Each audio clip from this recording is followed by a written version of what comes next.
اب میں آپ کو ذرا اس جو انسانوں میں سے انسان دشمنی کا جن کا سب سے بڑا رول ہے، میں ان کی 2000 سالہ تاریخ کا آپ کے سامنے نقشہ رکھنا چاہتا ہوں۔ ان 1400 سال کا تو میں نے صرف 4 آپ کو پوائنٹس بتائے۔ موسیٰ سے عیسیٰ تک 1400 برس علیہ الصلوۃ والسلام، 2 مرتبہ عروج، 2 مرتبہ زوال، اشیریوں کے ہاتھوں پٹوائی، بابلیوں کے ہاتھوں پٹانا، گریکس کے ہاتھوں مرمت، رومنز کے ہاتھوں مرمت۔ یہ جو 2000 سال ہیں، کیونکہ اب تو ظاہر بات ہے 21ویں صدی شروع ہو گئی، 20 صدیاں حضرت مسیح کو پوری ہو گئی۔ پہلی بات نوٹ کیجئے، حضرت مسیح کی پیدائش ہے سن 1 قبل مسیح۔ یہ نقطہ آپ نے کبھی سنا ہے یا نہیں؟ جب ملینیم کا سلسلہ شروع ہوا تھا پچھلے سال، تو میں نے بیان کر دیا تھا کہ ایک عجیب حساب کے اندر انہوں نے غلطی کی ہوئی ہے۔ حضرت مسیح کی پیدائش ہوئی 25 دسمبر کو، سن انہوں نے شروع کر دیا، جو اس کے بعد جنوری آئی تو پہلا سال شروع ہو گیا۔ اگر جنوری سے پہلا سال شروع ہوا تو یہ 6 دن جو ہے تو اس کے پچھلے سال میں تھے، لہذا کہا جائے گا کہ Jesus Christ was born 1 year before Christ BC۔ تو 1 قبل مسیح میں حضرت مسیح کی پیدائش ہوئی۔ یہ آخری اسرائیلی نبی اور رسول۔ یہودی علماء کی مخالفت، دشمنی، سولی پر چڑھوا دینا میں بیان کر چکا ہوں۔ سن 33 عیسوی میں جبکہ حضرت مسیح کی عمر 33 برس تھی، اللہ تعالیٰ نے انہیں زندہ آسمان پر اٹھا لیا، لیکن یہودیوں نے اپنے خیال کے مطابق انہیں سولی پر چڑھوا دیا، ان کی موت واقع ہو گئی۔ اگرچہ اس کے بعد یہ اختلاف ہے ان میں، یہودی کہتے ہیں وہ سولی پر چڑھ گیا، ختم ہوا، مر گیا۔ عیسائی کہتے ہیں نہیں، انتقال ہوا ہے مسیح کا صلیب پر، لیکن پھر وہ دوبارہ زندہ ہو گئے ہیں۔ ان کی لاش ایک غار میں رکھ دی گئی تھی، وہاں ریزریکشن ہو گیا، ان کا باعث بعد الموت وہی ہو گیا، اور پھر انہیں اللہ نے زندہ آسمان پر اٹھا دیا۔ تو ہمارے اور عیسائیوں کے درمیان نوٹ کر لیجئے، یہ چیز مشترک ہے کہ حضرت مسیح آسمان پر زندہ اٹھائے گئے۔ فرق کیا ہے؟ وہ سمجھتے ہیں کہ سولی دیے گئے، سولی پر مرے، پھر زندہ ہوئے، پھر گئے۔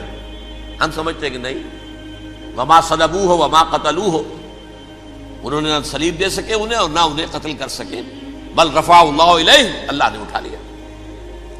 پھر ہمارا اور یہ اس کا عیسائیوں کا ایک اور اتفاق ہے، سیکنڈ کمنگ آف جیسس، حضرت مسیح دوبارہ آئیں گے۔ یہ عیسائیوں کا بھی عقیدہ ہے اور ہمارا بھی۔ بہرحال تو جیسا کہ میں نے عرض کیا کہ اس وقت یہ عذاب استیصال، عذاب اکبر کے مستحق ہو چکے تھے، لیکن اللہ نے ان کی مدت دراز کی ہے، لیکن ان پر دنیاوی عذاب کا ایک کوڑا جو ہے اللہ تعالیٰ کی طرف سے اسی وقت برسا۔ دنیاوی عذاب دنیا میں رہتے ہوئے ختم نہیں کیا گیا۔ 37 برس بعد حضرت مسیح کے رفع سماوی کے 37 برس بعد سن 70 میں یہودیوں نے بغاوت کی رومیوں کے خلاف۔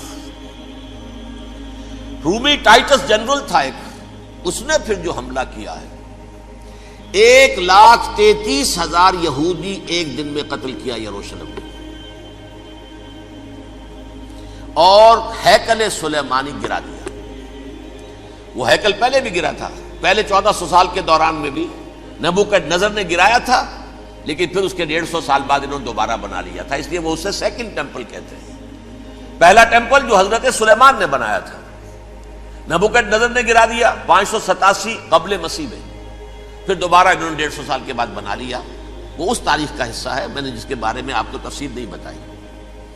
اس میں یہ ہوا سن 70 میں وہ گرا دیا گیا، وہ آج تک گرا پڑا ہوا ہے۔ نمبر 2، یہ کہہ دیا گیا کہ یہودیوں اس ارض فلسطین سے نکل جاؤ، تم یہاں نہیں رہ سکتے اب۔ لہذا جس کا جہاں سینگ سمایا چلا گیا، یورپ میں چلے گئے، ایشیا میں آ گئے، عرب میں آ گئے، یہ 3 قبیلے جو رات بھی میں نے عرض کیا تھا، بنو قینقاع، بنو نذیر اور بنو قریظہ، یہ وہاں سے آ کے مدینے میں آباد ہو گئے۔ جس کا جہاں سینگ سمایا، افریقہ میں، ہندوستان میں، جہاں چلے گئے، ڈایاسپورا اسے کہتے ہیں، وہ آپ نوٹ کر لیجیے اس لفظ کو، ڈایاسپورا، ہمارا دور انتشار، جبکہ ہمیں ہماری اصل سرزمین تو فلسطین ہے، حضرت ابراہیم کا مسکن، حضرت اسحاق حضرت یعقوب کا مسکن فلسطین، یہ ہے ہماری اصل جاگیر، یہ تو ہماری جدی پشتی جاگیر ہے، لیکن یہاں سے نکال دیے گئے سن 70 عیسوی میں، اور وہاں سے لے کے 1917 تک ان کا ڈایاسپورا جاری رہا۔ یہ دور انتشار ہے۔ اس دور انتشار کے اب چند حصے ہیں جس کو میں چاہتا ہوں کہ آپ علیحدہ علیحدہ سمجھ لیں۔ دور انتشار کا جو پہلا جو ہے تقریباً 300 برس رومی حکمران تھے، وہ یہودیوں کے بھی دشمن تھے اور عیسائیوں کے بھی دشمن تھے، عیسائی اور یہودی ایک دوسرے کے بھی دشمن تھے، لیکن رومی سمجھتے تھے کہ یہ ایک ہی تھیلی کے چٹے بٹے ہیں۔ رومیوں کے نزدیک عیسائی بھی یہودیوں ہی کا ایک فرقہ تھے، کوئی علیحدہ مذہب تو تھا ہی نہیں، لہذا رومی جو ہیں رومنز وہ ان دونوں کو ستاتے تھے، مارتے تھے، اور یہ آپس میں لڑتے تھے، یہودی عیسائیوں کو مارتے تھے، عیسائی یہودیوں کو مارتے تھے۔ یہ ہے 300 برس تک کی تاریخ۔ سن 300 عیسوی میں کیا ہوا؟ ایک معجزہ ہو گیا۔ بہت عظیم ایمپرر کانسٹینٹائن، قسطنطین اعظم، رومن ایمپررز میں سے بہت بڑا ایمپرر، وہ عیسائی ہو گئے۔ اب تو معاملہ بالکل تلپٹ ہو گیا، پوری سلطنت عیسائی ہو گئی۔ اب عیسائیوں کے عیش ہو گئے اور یہودیوں پہ مار پڑنی شروع ہوئی۔ اب عیسائیوں کا آپ خود سوچئے کہ جنہیں وہ خدا بنا بیٹھے ہیں، خدا کا بیٹا قرار دے رہے ہیں، ان کے قاتل کون؟ یہودی بدماش۔ لہذا ان کی وہ پٹائی شروع ہوئی ہے یورپ میں، پوری رومن امپائر میں انہیں ذلیل کیا گیا، شہروں میں آمد بند، علیحدہ رہو، گھیٹوز کے اندر رہو۔ یہودی کا نام جو ہے وہ گالی بن گیا، جیسے آج بھی یہودی گالی کہتے ہیں، جیسے خنزیر کا لفظ، آخر وہ بھی اللہ کی مخلوق ہے، لیکن آپ کو معلوم ہے کوئی شخص زبان پر نام نہیں لانا چاہتا خنزیر کا، سور کا، ہے تو مخلوق، وہ بھی ایک حیوان ہے۔ ایسے ہی یہ ہے یہودی گالی، جیوٹ گالی۔ لہذا ایک طرف تو ان دونوں کے درمیان دشمنی، جس کو قرآن کہتا ہے وَأَغْرَيْنَا بَيْنَهُمُ الْعَدَاوَةَ وَالْبَغْضَاءَ، ہم نے ان کے مابین دشمنی جو ہے پیدا کر دی ہے۔ اور جب یہ پوری سلطنت عیسائی ہو گئی تو قافیہ تنگ ہو گیا یہودیوں کا۔ اب آئیے 571 عیسوی، یعنی جب کہ ڈایاسپورا کو کتنا عرصہ ہو چکا تھا؟ 500 برس۔ سن 70 سے شروع ہوا ڈایاسپورا، جب ٹائٹس نے گرایا ہے ہیکل کو اور نکال باہر کیا انہیں فلسطین سے، بھاگ جاؤ، یہاں ایک یہودی بھی نہیں رہے گا، فلسطین سے نکال دیے گئے۔ اس کے پورے 500 برس بعد سن 571 عیسوی میں حضور کی پیدائش ہوئی، ولادت با سعادت محمد الرسول اللہ صلی اللہ علیہ وسلم۔ 610 میں آپ پر وحی کا آغاز ہوا، لیکن حضور کے ساتھ ان کا معاملہ کیا رہا؟ اول تو جبکہ حضور ابھی مکے ہی میں تھے، یہودیوں نے ریشہ دوانیاں شروع کر دی حضور کے خلاف۔ قریش مکہ کو سکھاتے تھے، پڑھاتے تھے، ان سے یہ پوچھو، ان سے یہ پوچھو، یہ اس طرح تنگ کرو، ان سے یہ امتحان لو، یہ آپ کے علم میں ہے۔ سورہ بنی اسرائیل میں، سورہ کہف میں وہ سوالات جو امتحانی سوالات آئے تھے، ذوالقرنین کون تھا، اصحاب کہف کون تھے، تم رسول بنے پھرتے ہو تو بتاؤ، اور یہ روح کی حقیقت کیا بتاؤ، یہ ساری ریشہ دوانیاں کر رہے تھے بیٹھے ہوئے، ابھی وہیں پر حضور ابھی پہنچے بھی نہیں۔ ہجرت فرما کر حضور تشریف لے آئے تو حضور نے، جسے ماسٹر سٹروک کہا جائے گا، یعنی اسٹیٹس مین شپ کا ماسٹر سٹروک، آپ نے مدینے میں آتے یہودیوں کے ساتھ پیکٹ کر دیا، جوائنٹ ڈیفنس پیکٹ آف مدینہ، کہ اگر مکے والے ہم پر حملہ کریں گے تو ہم مل جل کر ایک قوم کی حیثیت سے مقابلہ کریں گے۔ یہ میثاق مدینہ کہلاتا ہے، جس کے بہت غلط معنی پہنائے جا رہے ہیں آج کل۔ بہرحال میں موضوع میرا چونکہ یہ نہیں، میں ادھر نہیں جاؤں گا، لیکن ہوا کیا؟ ہر مرتبہ یہ خیانت کے مرتکب ہوئے، ان نے جو عہد کیے تھے ان سے پھرے، اندر ہی اندر سازش، ریشہ دوانی، حضور کی بدترین دشمنی۔ سورہ نساء کی آیت نمبر 12 میں 14 میں 13 میں فرمایا ہے لا تزال تطلع علی خائنۃ منہم، اے نبی ہمیشہ آپ کے علم میں ان کی طرف سے خیانتیں، بددیانتیاں آتی رہیں گی. اور بار بار وہ مسلسل جنگ کی آگ بھڑکاتے تھے.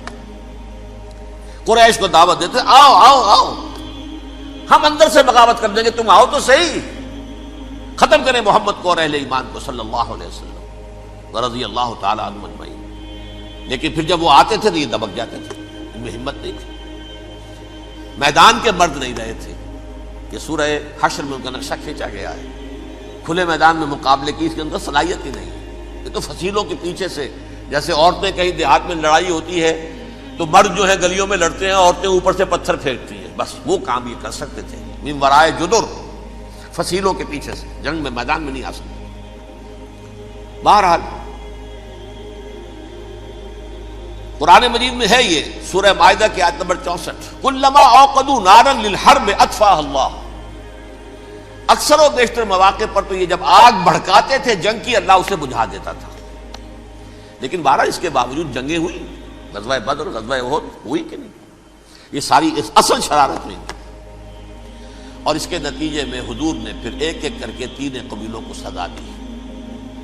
غزوہ بدر کے فوراً بعد بنو قینقاع نکالے گئے مدینے سے، غزوہ احد کے فوراً بعد بنو نذیر نکالے گئے، اور غزوہ احزاب کے بعد بنو قریظہ نکال دیے گئے. یہ تو میں نے آپ کے سامنے رکھ دیا صرف حضور کے زمانے میں ان کا کیا رویہ رہا. دشمن، رات بھی ہم نے وہ آیت پڑھی تھی، لَتَجِدَنَّ أَشَدَّ النَّاسِ عَدَاوَةً لِلَّذِينَ آمَنُوا الْيَهُودُ وَالَّذِينَ أَشْرَكُوا. اہل ایمان کی دشمنی میں شدید ترین تم پاؤ گے یہودیوں کو اور مشرکین. مشرکین بھی بعد میں ہے، پہلے یہودی. حضور کے بعد کیا ہوا اب یہ نوٹ کیجئے، یہ ان کی تاریخ کا دوسرا دور. حضرت عمر رضی اللہ تعالیٰ عنہ کا عہد خلافت ہے. بیت المقدس کا محاصرہ کیا گیا، فصیل بڑی اونچی، شہر اندر سے سیلف سفیشینٹ، حملے کا راستہ کوئی نہیں. محاصرہ طول کھینچ رہا ہے لیکن ان کے پاس رسد بھی موجود ہے، پانی بھی موجود ہے، وہ دروازے بند کر کے بیٹھے ہوئے. بالآخر اللہ تعالیٰ کی مشیت کا ظہور کیسے ہوا؟ ان کے کچھ علماء آئے فصیل پر، کہا دیکھو مسلمانوں، تم قیامت تک بھی یہاں پڑے رہو گے محاصرہ کر کے، ہمارا یہ شہر فتح نہیں ہوگا. ہاں ایک درویش بادشاہ کے ہاتھوں یہ شہر فتح ہونا ہے، لیکن تمہارے اندر ہمیں وہ نظر نہیں آ رہا. ابو عبیدہ بن الجراح رضی اللہ تعالی عنہ، امین هذه الامہ، ان کا فوراً ذہن گیا وہ درویش بادشاہ مدینے میں بیٹھا ہوا ہے عمر رضی اللہ تعالی. اب ایک اور عمر بھی ہے جو قندھار میں بیٹھا ہے. نقشہ وہی ہے، سادگی کی حد تک نقشہ وہی، بالکل وہی، اپنی آنکھوں سے دیکھا ہے وہی سادگی. عمر اول، عمر ثانی تھے عمر بن عبد العزیز. اب ایک اللہ کے فضل سے اللہ تعالیٰ ایدہ اللہ بنصرتہ، اللہ تعالیٰ ان کی نصرت فرمائے، دشمنوں کو ان کے مقابلے میں نیست و نابود کرے. انہوں نے ریکویسٹ بھیج دی کہ حضور تشریف لائیے، یہ شہر فتح ہو جائے گا. وہ ہے سفر تاریخی، اتنا طویل سفر، تقریباً 700 میل، ایک اونٹ، ایک خادم، ایک منزل پہ امیر المومنین اوپر بیٹھے، خادم آگے چل رہا ہے، اگلی منزل پہ خادم اوپر بیٹھا ہے، امیر المومنین آگے جا رہے ہیں. اور جب پہنچے ہیں تو وہ باری تھی خادم کی. اس نے ہاتھ جوڑ دیا، حضور خدا کے لیے تم کیا کہیں گے لوگ، وہ میرا برا حال کر دیں گے، تمہیں شرم نہیں آئی؟ امیر المومنین پیدل آگے چل رہے ہیں نکیل پکڑ کر، اور تم بیٹھے ہو اوپر براجمان ہو. حضرت عمر فرمایا الدور دورک، نہیں باری تمہاری ہے، بیٹھ. اس حال میں پہنچے ہیں. اور پھر یہ کہ ابو عبیدہ بن الجراح آئے ہیں، استقبال کیا ہے تو دیکھا ہے اس حال میں چلے آ رہے ہیں. عمر نکیل پکڑے ہوئے چلے آ رہے ہیں، اور کہتے ہیں کہ کہیں کیچڑ ویچڑ تھا، جوتے خراب ہو گئے تھے، وہ بھی اتار کے ہاتھ میں پکڑے ہوئے، کپڑے تو تھے ہی پھٹے ہوئے. انہوں نے کہا بھی حضرت ابو عبیدہ نے، دیکھیے یہ بڑا متمدن ملک ہے، بڑا مہذب علاقہ ہے یہ، آپ ذرا حلیہ اپنا درست فرما لیں تب جا کے پیش ہم آپ کو کریں گے. آپ نے فرمایا نحن قوم اعزنا اللہ بالاسلام، ہم وہ قوم ہیں جنہیں اللہ نے عزت دی ہے اسلام کے ذریعے سے. کپڑوں کے ذریعے سے نہیں، دولت کے ذریعے سے نہیں۔ اسی حال میں گئے ہیں، اوپر سے انہوں نے کھڑے ہو کر نشانیاں دیکھی ہیں، اپنی کتابیں کھولی، ہاں یہ وہی ہے، اچھا لو جی سرنڈر، شہر تمہارے ہاتھ میں۔ خون کا ایک قطرہ نہیں بہا اور بیت المقدس فتح ہو گیا۔ لیکن اس وقت حضرت عمر نے ایک نرمی یہ کی کہ یہودیوں کے لیے بھی اسے اوپن سٹی قرار دے دیا۔ یہ احسان عظیم حضرت عمر کا، اس سے پہلے یہودی آ ہی نہیں سکتا تھا، داخل ہی نہیں ہو سکتا تھا، وہاں وہ آ کر وزٹ نہیں کر سکتا تھا، زیارت نہیں کر سکتا تھا اپنے مقدس مقامات کی۔ حضرت عمر نے یوں سمجھیے کہ تقریباً 550 برس کے بعد ان کے لیے راستہ کھولا ہے کہ ہاں تم آ سکتے ہو، زیارت کر سکتے ہو۔ لیکن یہ عیسائیوں نے لکھوایا معاہدے کے اندر، انہیں یہاں آپ آباد ہونے کی اجازت نہیں دیں گے، لیکن کم وزٹ دی پلیسز، دیکھیں زیارتیں کریں اور جائیں۔ یہ معاہدہ حضرت عمر کا ہے رضی اللہ تعالیٰ، جو پھر خلافت راشدہ کے بعد بنو امیہ نے بھی اس کو آرڈر کیا، بنو عباس نے کیا، پھر جو ہمارے یہ ترکوں میں اندر خلافت آئی تو ترک خلفاء نے بھی اس معاہدے کی پوری پابندی کی۔ فلسطین میں آ سکتے ہیں یہودی صرف زائرین کی حیثیت سے، وہاں آباد نہیں ہو سکتے۔ اب آئیے اگلا دور آیا حضرت عثمان کا دور خلافت۔ یہ ہے وہ وقت کہ اب یہود نے امت مسلمہ کی پیٹھ میں چھرا گھونپا۔ وہ کیسے؟ ایک یہودی عبداللہ ابن سبا اسلام کا لبادہ اوڑھ کر آ گیا، معاشرے کا جائزہ لے لیا، ان میں بنو ہاشم اور بنو امیہ میں جو پرانی کشاکش تھی اس کے کچھ نہ کچھ جراثیم باقی ہیں، اگر ان کو ذرا بھڑکا دے تو مسلمانوں میں انتشار پیدا ہو جائے۔ کہا یہ عثمان کون ہے؟ یہ تو بنو امیہ میں سے ہے، یہ حق تو بنو ہاشم کا ہے، خلافت ان کے پاس ہونی چاہیے، محمد کے تو رشتہ دار وہ ہے صلی اللہ علیہ وسلم۔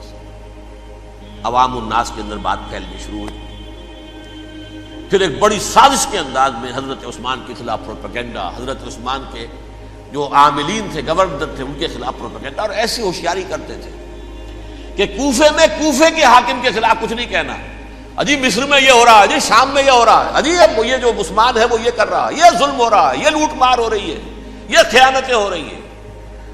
اب نہ تو اس زمانے میں مینز آف کمیونیکیشن، کیسے تصدیق کریں؟ افواہیں تو آپ آج کراچی کے اندر شروع ہو جائے تو پتہ نہیں چل سکتا کسی کو کہ کیا اس میں صداقت ہے کیا جھوٹ ہے، اور بری بات جو ہے فطرت انسانی کی کمزوری ہے وہ فوراً قبول کرتا ہے، کسی کے بارے میں اچھی بات ماننے کو تیار نہیں ہوتا لیکن بری بات تو فوراً تیار۔ بہرحال یہ فتنہ انہوں نے اٹھایا، حضرت علی کی الوہیت کا فتنہ اٹھایا، حضرت عثمان کے خلاف الفتنۃ الکبریٰ برپا کیا، حضرت عثمان شہید ہوئے۔ اس کے بعد 5 برس تک مسلمان ایک دوسرے کی گردنیں کاٹتے رہے، باہمی خانہ جنگی ہوئی، امت کو وہ زخم لگایا ہے جو آج تک جس سے خون رس رہا ہے۔ یہ شیعان عثمان اور شیعان علی تھے جو بعد میں پھر سنی اور شیعہ ہو، اور آج تک فتنہ کس نے جگایا؟ ایک عبداللہ ابن سبا یہودی اور اس کے کارندے، شیطان کا ایجنٹ، اور انسانوں میں سے بھی اس کے جو بھی حواریین تھے اور شیطانوں کے اندر سے بھی تھے، انہوں نے بھی اس آگ کو بھڑکایا۔ یہ آپ سوچ لیجئے کہ یہ کس نے وہ زخم لگایا؟ یہودی۔ اگلا دور آیا، خلافت راشدہ ختم ہوئی، بنو امیہ کا بھی دور کافی گزر گیا۔ طارق ابن زیاد 712 عیسوی میں حملہ کرتے ہیں اسپین پر۔ اسپین اس وقت عیسائیت کا بہت بڑا گڑھ، بڑے کٹر ترین عیسائی جو ہے وہ اسپین میں تھے، لہذا یہودیوں کی وہاں بہت پٹائی ہوتی تھی، یہ میں بتا چکا ہوں، دشمنی تھی ان کی تو چلی آ رہی تھی عیسائیوں کے ہاتھوں یہودیوں کی، وہ تو سن 300 عیسوی سے ایمپرر کانسٹنٹائن کے بعد سے شروع ہو گئی تھی۔ اس حوالے سے یہودیوں نے اس وقت چالاکی یہ برتی، کچھ راستے واسطے بتائے، کچھ مدد کی طارق ابن زیاد کی۔ طارق ابن زیاد نے انہیں اپنا محسن سمجھا، ہسپانیہ فتح ہو گیا تو یہودی چونکہ محسنین کی فہرست میں آ چکے تھے، انہیں بہت اقتدار نصیب ہوا، بڑی سپورٹ مسلمانوں نے دی۔ ان کے بڑے بڑے علماء جو ہیں اسی دور کے اندر پیدا ہوئے، بڑے بڑے تھنکرز ان کے اسی دور میں پیدا ہوئے۔ بن گوریون جو کہ ایک وزیر اعظم تھا اسرائیل کا، اس نے یہ لکھا ہے اپنی کتاب میں، Muslim Spain was the golden era of our diaspora. وہ ڈائسپورا جو 70 عیسوی سے شروع ہوا تھا اور 1917 عیسوی تک جاری رہا ہے، اس میں سے گولڈن ایرا ہمارا جو تھا وہ مسلم اسپین تھا. ہسپانیہ میں بیٹھ کر ہم عیش کیے. لیکن وہاں سے انہوں نے اور جو کچھ کیا، یہ تو داستان کے تو بہت سے گوشے ہیں، لیکن میں جس اسٹریٹ لائن میں چل رہا ہوں اس کے اعتبار سے ایک بات سمجھ لیجیے. وہاں بیٹھ کر انہوں نے اب عیسائیت کی پیٹھ میں چھرا گھونپا، پروٹیسٹنٹ مذہب پیدا کیا، تقسیم کر دیا. جیسے شیعہ سنی کی تقسیم، عبداللہ ابن سبا، رومن کیتھولک اور پروٹیسٹنٹ کی تقسیم، یہودی علماء. ہوتا کیا تھا؟ ہسپانیہ کی یونیورسٹیاں ہیں، کارڈووا میں ہے، ٹولیڈو میں ہے، گریناڈا میں ہے، غرناطہ، قرطبہ، تولیتلا، اور وہاں آتے تھے لوگ. فرانس سے چلے آ رہے ہیں نوجوان پڑھنے کے لیے، جرمنی سے چلے آ رہے ہیں، اٹلی سے چلے آ رہے ہیں. 3 ہی ملک قریب ترین پڑھتے ہیں سینٹرل جو یورپ کے ہیں. یہاں پر جو ہے وہ اسلام جو نور پھیلا رہا تھا اس سے بھی مستفیض ہوئے. جہالت کے جو ہے پردے ان کے وہ چھٹے. اس کے ساتھ ہی وہ یہودی وہاں ان کے اندر جو جراثیم داخل کر رہے تھے وہ اس عیسائیت کے خلاف بغاوت تھی جو اس وقت دنیا میں عیسائیت اس وقت تھی. پوپ کا راج تھا دنیا میں اس وقت. یورپ میں جو عیسائیت تھی اس میں ایک طرف بادشاہ تھے، لیکن بادشاہوں کی حیثیت وہاں پر یوں سمجھ لیجئے کٹ پتلیوں کی تھی. اصل قوت پوپ کے ہاتھ میں تھی. اور پوپ کو انہوں نے جیسے قرآن نے کہا اتخذوا احبارهم ورهبانهم اربابا من دون اللہ، کیونکہ سینٹ پال نے شریعت موسوی ساقط کر دی تھی تو اب شریعت تھی ہی نہیں. پوپ کو اختیار تھا جس چیز کو چاہے حلال قرار دے دے، جس چیز کو چاہے حرام قرار دے دے. اتخذوا احبارهم ورهبانهم اربابا من دون اللہ. انہوں نے کہا صاحب یہ پوپ کس بلا کا نام ہے، یہ بھی انسان ہے. بات تو ٹھیک تھی نا. اصل حیثیت تو کتاب کی ہونی چاہیے، ڈیوائن بک، دی ریویلڈ اسکرپچر. لہذا اور یہ کتاب ہر شخص پڑھ سکتا ہے. کوئی پوپ کے باپ کو جو ہے کوئی اس کے لیے پروپرائٹری رائٹس تو نہیں ہے کہ صرف پوپ پڑھ سکتا ہے یا پادری پڑھ سکتے ہیں. ہم بھی پڑھ سکتے ہیں، ہم بھی سمجھ سکتے ہیں. یہ باتیں تھی کہ جن کو بڑھا چڑھا کر بیان کر کے اور پوپ کا اقتدار ختم کرا دیا اور توجہ مرکوز کر دی بائبل کی طرف. اب بائبل میں بڑا حصہ تو اولڈ ٹیسٹامنٹ کا ہے. نتیجہ کیا ہوا؟ یہود کی عظمت پروٹیسٹنٹس کے نزدیک مسلم ہو گئی. اصل قوم تو یہ ہے. وہ دشمنی بدلی کہ نہیں بدلی؟ موسیٰ کے امتی یہ ہے، تورات موسیٰ کو دی گئی، ابراہیم کی نسل یہ ہے. لہذا وہ جو دشمنی تھی، جو عداوت تھی کہ ہمارے خدا کو سولی چڑھانے والے ہیں یہ بدماش، اس کا ازالہ ہوا اس پروٹیسٹنٹ مذہب کے نتیجے میں. یہ میں اب آپ کو بتاتا ہوں کہ ایک نتیجہ وہ نکلا ہے جسے برٹرنڈ رسل نے بیان کیا ہے. اس کی کتاب ہے ان پریز آف آئیڈلنس، صفحہ 108. وہ لکھتا ہے the Christians retaining the Judaic belief in special revelation added to it the Roman desire for world wide domination and the Greek taste for metaphysical subtleties. The combination produce the most fiercely persecuting religion that the world has yet known. یہ 3 چیزیں آ کر عیسائیت میں مل گئی. ایک تو جب یہ اولڈ ٹیسٹامنٹ جو ہے وہ ان کے ہاتھ میں آ گئی، اور اس کے میں کچھ آپ کو بتا دیتا ہوں کہ اولڈ ٹیسٹامنٹ کی تعلیمات، کیونکہ یہ اولڈ ٹیسٹامنٹ جو ہے یہ محرف تھی. اصل تورات تو گم ہو گئی تھی 587 قبل مسیح میں، جب پہلی مرتبہ ہیکل جو ہے تباہ ہوا ہے اس وقت ختم ہو گئی تھی. اس کے کوئی 150 سال کے بعد انہوں نے یادداشتوں سے مرتب کر کے لکھی ہے. اب اس میں ان کے اپنے خیالات، اپنے امانی، اپنی توجیحات وہ شامل ہو گئی. لہذا میں آپ کو حوالے دیتا ہوں اس کتاب کے اندر مظالم کی جو تعلیم دی گئی ہے اہل کتاب نے اپنے مظالم قتل عام کے جواز کے لیے تورات میں تبدیلیاں کی اور پیغمبروں پر دہشت ناکی اور بدترین حرام کاری کے الزامات لگائے. سنیے، پہلا حوالہ ہے یہ گنتی باب 31 آیات 17-18. اس لیے ان بچوں میں جتنے لڑکے ہیں سب کو مار ڈالو، اور جتنی عورتیں مرد کا منہ دیکھ چکی ہیں ان کو بھی قتل کر ڈالو، لیکن ان لڑکیوں کو جو مرد سے واقف نہیں اور اچھوتی ہیں اپنے لیے زندہ رکھو. یہ کسی اللہ کی کتاب کا یہ جملہ ہو سکتا ہے؟ کسی ریویل بک کا؟ اور سنیے، یہ ہے استثناء ڈیٹرانومی باب 20 آیت 16-18. پر ان قوموں کے شہروں میں جن کو خداوند تیرا خدا میراث کے طور پر تجھ کو دیتا ہے، کسی ذی نفس کو جیتا نہ بچا رکھنا، جیسا خداوند تیرے خدا نے تجھ کو حکم دیا بالکل نیست کر دینا. مرد، عورتیں، بچے، بوڑھے سب ختم. یہ کتاب مقدس ہے. اور سنیے، سموئیل باب 27 آیت نمبر 9. اور داؤد نے اس سرزمین کو تباہ کر ڈالا اور عورت مرد کسی کو جیتا نہ چھوڑا. نمبر 4، ان سب آباد شہروں کو ماں، عورتوں اور بچوں کے بالکل نابود کر ڈالا. کتاب استثناء باب 3 آیت 6. یہ ہے جو کہہ رہا ہے برٹرینڈ رسل، کرسچینٹی میں آ کر اب یہ تین چیزیں شامل ہو گئی. ایک تو یہ باربیرین یہ تعلیم جو ہے، اور یہ مذہب کے نام پہ تعلیم، یہ کتاب مقدس کی تعلیم. نمبر 2، رومنز کے اندر جو ایک تمنا تھی ورلڈ ڈومینیشن کی، وہ عیسائیت کے اندر آ گئی.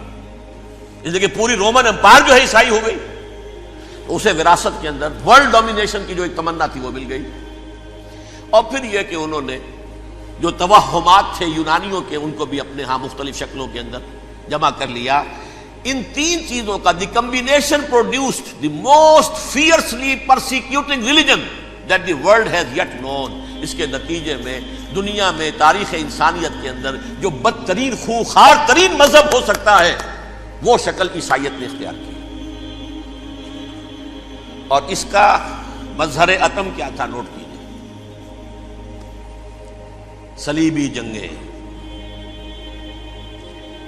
ایک بات ٹائم ٹیبل کے اعتبار سے نوٹ کر لیجئے گا. فرسٹ ملینیم ختم ہوا، سیکنڈ شروع ہوا. ان کے 1000 سال ختم ہوئے تو 11ویں صدی میں سیکنڈ ملینیم شروع ہوا، تو پہلی صلیبی جنگیں ہوئی. لاکھوں مسلمان قتل کیے. صرف یروشلم کے اندر اتنا خون بہایا ہے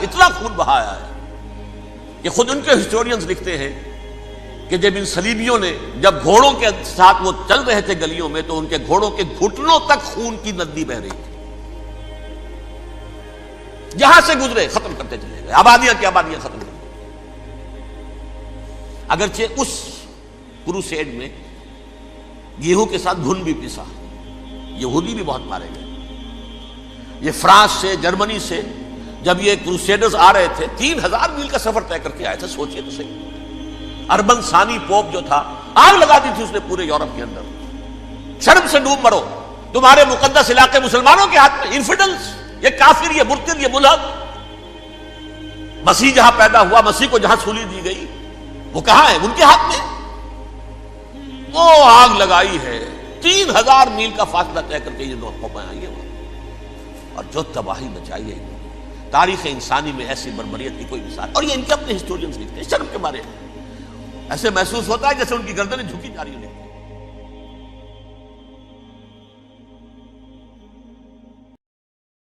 الف میم تو بھی پہلے رانجا یار سی،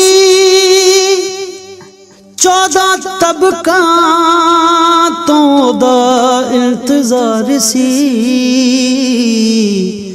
او دا انتظار سی. دکھ اپنے جدائی والے پھولی، نیویڑے ساڈے رب آ گیا پالی جان کے. مائیں نہ مندہ بولی، نیویڑے ساڈے رب آ گیا.